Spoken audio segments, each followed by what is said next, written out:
From modern masterpieces to cult classics, these frightful films never got a sequel or remake. Help me! Jay, what is it? Help!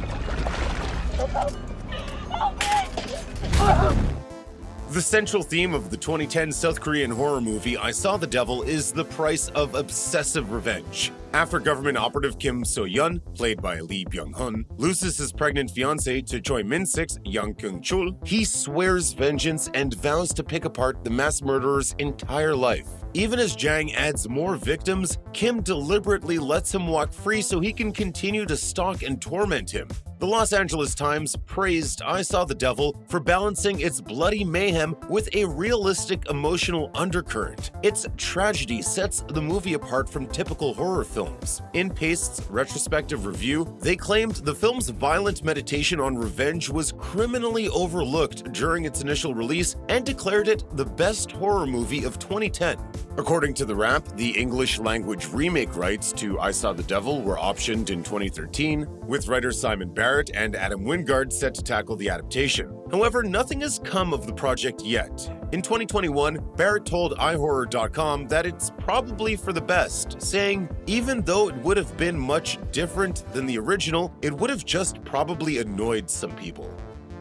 Long before he helmed the Lord of the Rings trilogy or King Kong, Peter Jackson crafted low-budget horror comedies in his native New Zealand. Among the most notorious of Jackson's early work is the 1992 zombie movie Braindead. Released in North America as Dead Alive, the hilarious cult classic is considered one of the goriest films ever made. I kick ass for the Lord! Those bitten by it, plague-ridden rat monkey from Skull Island at the Wellington Zoo become feral and rise as ravenous zombies. Timothy Baum's Lionel tries to keep the undead outbreak a secret, even as the number of zombies grows after his mother Vera becomes infected. With nearly 80 gallons of fake blood reportedly used for the climactic sequence, Braindead is Jackson at his most gruesome. While Jackson told Uproxx that he's working on a 4K remastering of Braindead, that's about the extent of anything that's currently happening with the title. Following an acclaimed career as the co-creator and co-star of the sketch comedy series Key & Peele, Jordan Peele turned his attention to horror. Peele made his feature debut with 2017's Get Out, acting as writer, director, and producer for the film. The film follows Chris Washington, played by Daniel Kaluuya, as he travels with his girlfriend, played by Allison Williams, to meet her family in upstate New York. Shortly after arriving, Chris discovers that the community harbors a dark secret, and that he's the next target for their insidious goals. Get out. Sorry, man. Okay. Get out! Yo! Yeah! Yo, get out! Peele's story is filled with sharp satire and biting social commentary about the Black experience in the United States. Named one of the best horror films of all time by Rotten Tomatoes, the movie was a major critical and commercial success. The film even won Peele an Oscar for Best Original Screenplay. Peele told Business Insider that Get Out was the first of 5 socially conscious horror movies he planned on making, saying, "I've been working on these premises about these different social demons, these innately human monsters that are woven into the fabric of how we think and how we interact." Peele's second horror feature, Us, hit theaters in 2019. His third effort, Nope, came out in 2022. While these movies have common social commentaries, to date, they're all considered standalone entries. There are currently no plans to revisit Get Out. Drew Goddard and Joss Whedon, who had previously collaborated on Buffy the Vampire Slayer and Angel, reunited for the critically acclaimed 2011 feature film The Cabin in the Woods. Goddard directed, with Whedon producing a screenplay that they wrote together. The Cabin in the Woods sees a group of college students vacationing at a remote cabin, only to be unwittingly targeted by a cabal of scientists. The scientists must complete a supernatural ritual to stop the apocalypse, so they unleash a number of common horror movie monsters to prey upon the students. The Cabin in the Woods leans into its self-aware storytelling, poking fun about established horror tropes while subverting audience expectations. In an interview with Total Film, Whedon referred to the movie as a very loving hate letter. Although the ending doesn't leave much to follow up with for a sequel, that's never stopped a horror franchise before. However, Goddard told Fandango, "Every version of continuing the story undercuts the ending that we had in Cabin, and I just feel like that continues to be the perfect ending for that movie, and I never want to undercut it." Though filmmaker Paul W.S. Anderson may be best known for helming most of the Resident Evil movies, his finest horror movie is arguably 1997's Event Horizon. Combining science fiction with supernatural horror, Event Horizon sees a group of astronauts becoming the victims of a spaceship possessed by demonic forces. In a behind-the-scenes feature on the Event Horizon DVD, producer Jeremy Bolt described the film as a ghost story in space. She tore a hole in our universe. Gateway to another dimension. Though not financially or critically successful during its theatrical release, Event Horizon found greater success in the home video market and has since become a bona fide cult classic. In an interview with Inverse about the movie, Anderson remembered a piece of advice actor Kurt Russell gave him in the wake of the movie's disappointing initial run. Russell said, "In 20 years, that's going to be the movie you're really glad you made." It seems the actor was right. While Variety reported in 2019 that a television series adaptation was in the works, there hasn't been any further information released about a possible follow-up. From Dr. Sleep to Midnight Mass, Mike Flanagan has become one of the most celebrated horror filmmakers to emerge in recent years. One of Flanagan's earliest features, which he directed, edited, and co-wrote, was the 2013 supernatural horror movie Oculus. Kaylee and Tim, played by Karen Gillan and Brenton Thwaites respectively, are siblings investigating the cursed legacy of a haunted mirror that destroyed their family when they were children. The story unfolds across 2 time periods, moving between their childhood trauma and their present-day investigation. Many of Flanagan's narrative themes seen in his acclaimed Netflix original series The Haunting of Hill House are prominently on display in Oculus, most notably the end of childhood innocence. In 2014, Flanagan talked to Joe Blow about the possibility of a sequel. While he noted that he'd be interested in doing one if he found an exciting story, he had no real interest, saying, "The last thing I'd want to do is get in the business of franchising the movie and crank out sequels to an idea even if it's worn out." Grief and the loss of family run heavy through the Australian horror movie The Babadook, written and directed by Jennifer Kent in her featured directorial debut. In the wake of losing her husband, Essie Davis's Amelia struggles to raise her young son Samuel, played by Noah Wiseman. This is complicated further when the two are menaced by a supernatural creature known as the Babadook. Kent strove to utilize practical effects throughout the entire production. As Amelia and Samuel are both poisoned by their grief, Kent's special effects choices augment the film's theme of how people create monsters from their personal darkness. You don't know how many times I wished it was you, not him, that died. The Babadook is truly one of a kind, and Kent knows this better than anyone. In an interview with IGN, she claimed that she owns the film's sequel rights to ensure that one will never be made. She elaborated, "It's just not what the film's about. It would destroy the integrity of everything we worked so hard to protect."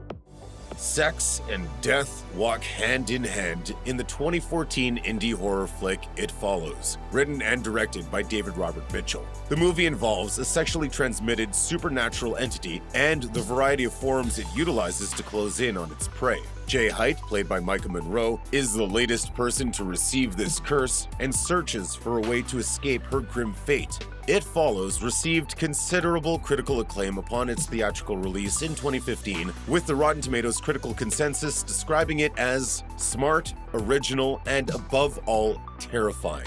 It Follows is the rare modern horror film that works on multiple levels and leaves a lingering sting.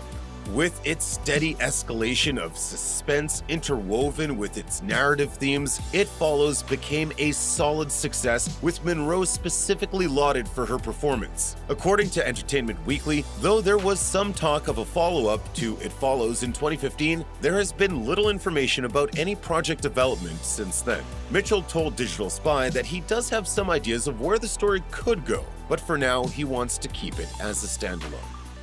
A24 is an independent entertainment company that has achieved a lot of acclaim since its launch in 2012. For over a decade, the studio has been releasing many horror film favorites like Under the Skin, The Witch, and 2018's Hereditary.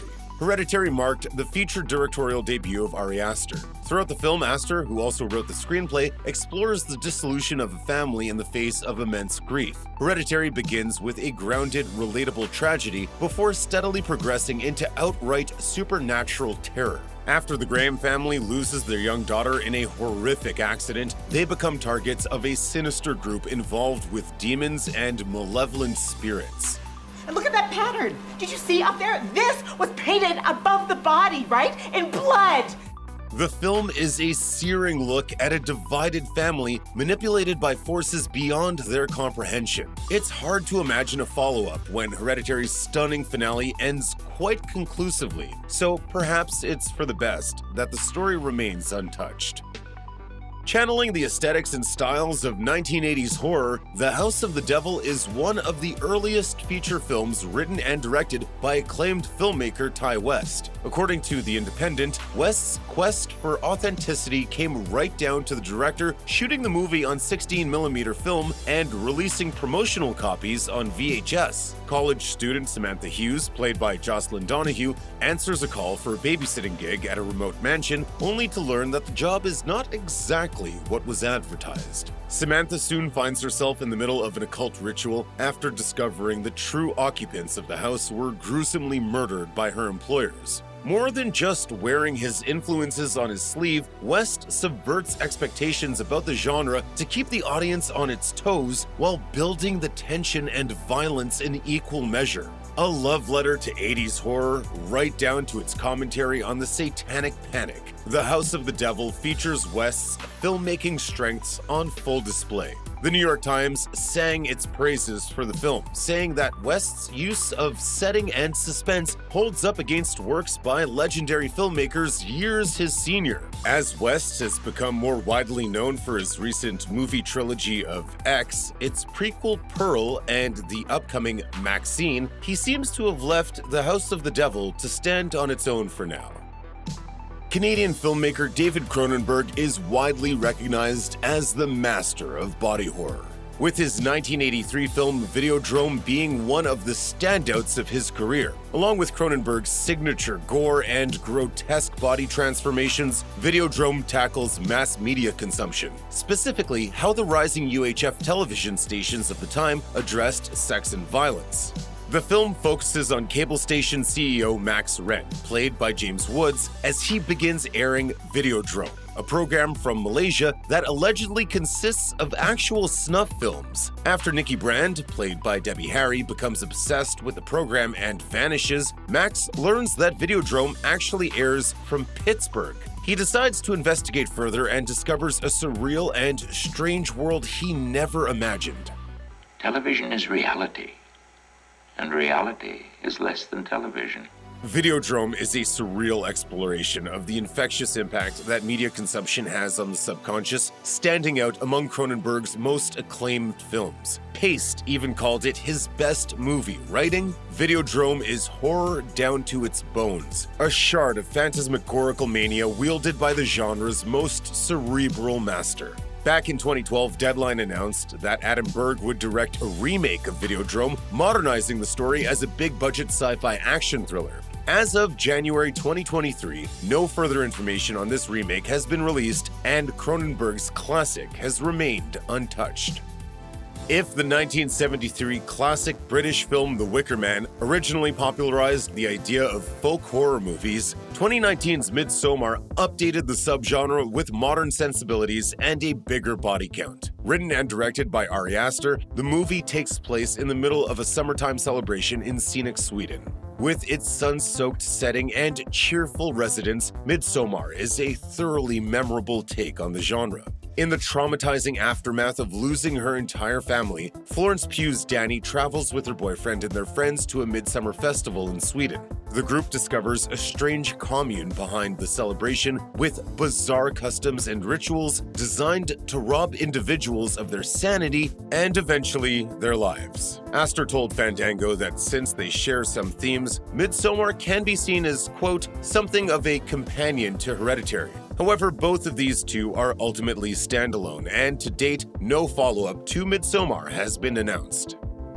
Robert Eggers' feature film debut 2015's The Witch captured the grim side of early America, effectively blending folk and supernatural horror. Growing up in New Hampshire, Eggers was fascinated by the local folklore fostered by the region's history of witch trials. Discussing his goals for the film with The Atlantic, Eggers said, "I wanted to make an archetypal New England horror story, something that would feel like an inherited nightmare, a Puritan nightmare from the past." Eggers put his childhood fears into a story about isolation and being shunned from society, causing his protagonists to fall prey to the horrors existing on the fringe. Set in New England during the 1630s, The Witch follows a small English family when they're banished from their puritanical colony for a religious falling out. As they attempt to run their own homestead, their crops fail in the face of the impending winter, and they're targeted by a local witch working to tear the entire family apart.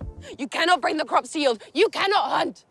Is that truth enough? Enough. Thou canst do nothing save cut wood. Using only natural and period-appropriate light, The Witch is arguably Eggers at his most atmospheric and unsettling. While outlets like Rotten Tomatoes named it the best horror film of 2016, Eggers told Entertainment Weekly that he has no plans for a sequel. He stated, "If I wanted to know what happens after the last shot of the film, I would have made a longer movie." One of the most influential visionaries in horror films is Italian filmmaker Dario Argento. His early work in the giallo subgenre has inspired countless storytellers across a variety of mediums and earned him great praise from critics. Garage even called him, quote, "the most influential horror director outside of Hitchcock." Argento's 1985 film Phenomena follows Jennifer, played by Jennifer Connelly, who travels to a remote all-girls boarding school in Switzerland. While there, she uses her powers to communicate with insects to stop a serial killer preying on women around the school. Phenomena combined supernatural horror with the classic giallo trappings of mystery plots with slasher and psychological thriller elements. With Argento's usual flair for hyper-stylized visuals and a set of insects and arachnids to match the film's creepy themes, Phenomena stands among Argento's most beloved works. Though the original international cut of the film was a heavily edited version titled Creepers, Argento fans can see all versions of the film rendered in 4K Ultra HD in the upcoming 2023 home release by Synapse Films. While this cult classic went nearly 40 years without a sequel, that may change soon. In 2022, the Italian studio Titanus announced that it had plans to make a sequel to Phenomena set in the modern day with a mix of US and international talents. The film was in development as of October 2022. Adam Wingard's 2014 horror film The Guest centers around the Peterson family mourning the loss of their son Caleb in the war in Afghanistan. They're unexpectedly visited by a former US soldier, David Collins, played by Dan Stevens, who claims to have been Caleb's best friend overseas. As the Petersons welcome David into their home, increasingly violent acts begin to occur around the family. David is at the center of this lethal escalation, which leads them to wonder about his identity. If you brought money for all of them, I'll cut you a deal. You can take them all off my hands. No, I'm going to kill you. Driven by a darkly charming performance from Stevens, The Guest doesn't necessarily surprise its audience with twists, but it still manages to be a captivating thrill ride. Beloved by critics upon its release, it has become a cult hit over time. In 2021, screenwriter Simon Barrett told comicbook.com that a potential follow-up would go in a radically different direction because he never intended to make a sequel for the film. Wingard confirmed in 2022 just how different that direction would be when he released The Guest 2 as a musical soundtrack. In a press release, Wingard explained, "Embedded within the song titles, the album artwork, and the music itself are hidden clues that lead the listener down the path a sequel would take." In an interview with Empire, Wingard noted that working on the soundtrack inspired him and Barrett, and they're now considering an actual film or TV sequel to The Guest. However, there's no word yet on if they'll go ahead with it.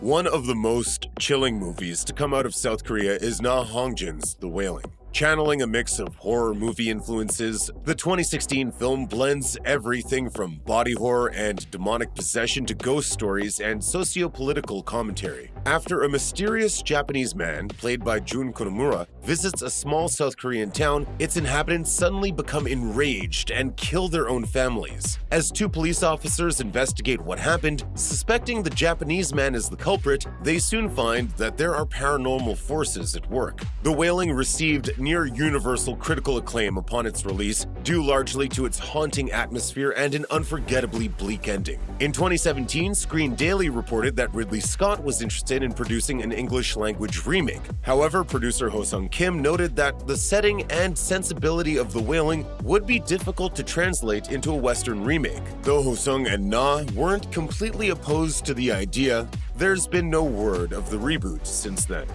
Starting with The Thing, in 1982, celebrated filmmaker John Carpenter launched his Apocalypse trilogy, a set of standalone movies that conclude with certain doom for the human race. The second installment of this informal trilogy is 1987's Prince of Darkness. The film is directed by Carpenter from a screenplay he wrote under a pseudonym, and it focuses on the arrival of Satan on Earth. Ready for death. A quantum physicist and his team are invited to inspect a strange liquid that they're informed is Satan. The liquid begins to infect and possess the researchers, with the scientists deducing from their recurring dreams that they are facing an antimatter-fueled apocalypse. According to Film Cred, the concepts behind Prince of Darkness came from Carpenter's interest in the utterly uncanny world of quantum physics. Prince of Darkness sees Carpenter at his most surreal, with audiences and critics marking it among his most underrated works. Carpenter told Consequence of Sound in 2018 that he was considering turning Prince of Darkness into a TV series with Shudder. He further explained to Fandom in 2022 that he's open to making a sequel to the movie because of the many fun directions they could go with its subject matter. However, no official plans have been made for a sequel or series. Spanish filmmaker J.A. Bayona leaned heavily into classic horror influences for their 2007 film The Orphanage. Belén Rueda's Laura returns to the orphanage where she grew up with the intention of reopening it as a children's clinic. Her plans get thwarted when her adopted son, played by Roger Princep, goes missing. As Laura searches for her son, she discovers the orphanage harbors a dark secret and a haunted legacy of its own.